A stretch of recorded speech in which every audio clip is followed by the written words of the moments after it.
Şəkildə gördüyünüz kimi gözdür və gözün içərisində, bəbəyin ortasında görürsünüz ki, nəsə bir dumanlı bir nəsə var. O nədir? Bu elə mirvarı suyudur. Çox vaxt biz bunu eşitmişik. Mirvarı suyu nədir?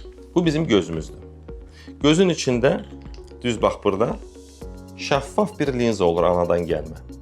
Bu linza getdikcə, yaşlaşdıqca dumanlaşır və bunun əvəzinə belə bir şey əmələ gəlir. Hal-hazırda siz onu da elə şəkildə görürsünüz.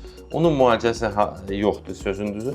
Amma əməliyyatı çox asandır. 5-6 dəqiqə vaxt aparır, o soğurulur, şəffaf bir linza qoyulur və görmə tam bərpa olunur. Əgər başqa bir xəstəlik yoxdursa, həmən günü də evə gedir, narkozsuz olur, insan ac qarnı olmalı deyil. Yəni ki, hasant bir əməliyyatdır. Belə bir şey kimdəsə varsa qorxmayın, həkiminizə müraciət edin, sizi tam xilas eləsin bu xəstəlikdən. Gördüyünüz gözü əslində çox adam görüb həyatında və ya özünüzdə, ya yaxınlarınızda. Bunun nömrə bir səbəbi nədir? Bu qan sızmadır. Gözün önünə qan sızmadır, içinə yox.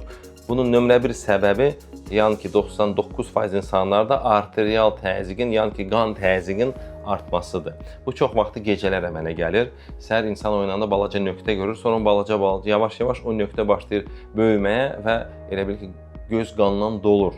Bu əslində göz üçün elə də xatalı bir şey deyil. Öz-özünə sorulacaq heç bir damcı istifadə etmək lazım deyil. Amma bu sizin üçün bir mesajdır, bir məlumatdır. Bədəniniz sizə deyir ki, təzyiqim var. Göz təzyiqi deyil bu. Bu qan təzyiqidir. Qan təzyiqi qalxır, damar partlayır, qansızma olur. Siz bunu görəndə artıq qan damarı bağlanıb, artıq qansızma yoxdur. Sadəcə bu qan başlayır çoxalmağa, yayılmağa belə bir şey. Deməli, bu nə deməkdir? Mütləq ürək həkiminin yanına getməlisiniz. Kardioloqun yanına gedin.